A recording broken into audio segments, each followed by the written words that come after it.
चुप ही रहो, यह हम सबके लिए अच्छा है। ये सब आपको कैसे पता चला? हाँ,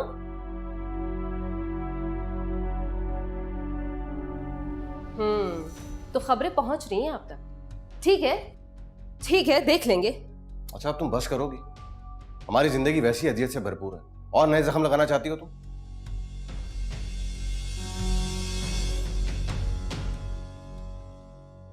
आई एम सॉरी यार, मैंने शादी करवा दी तुझसे।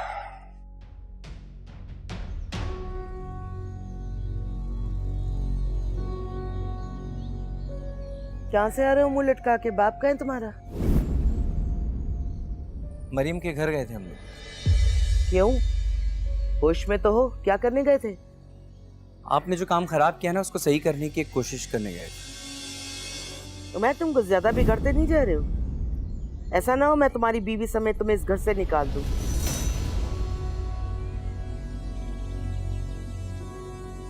फिर दर बदर फिरते रहना पहले की तरह। तो इंतजार किस बात का है?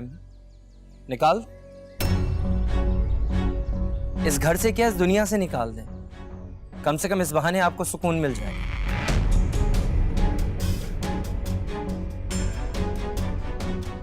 उमैर,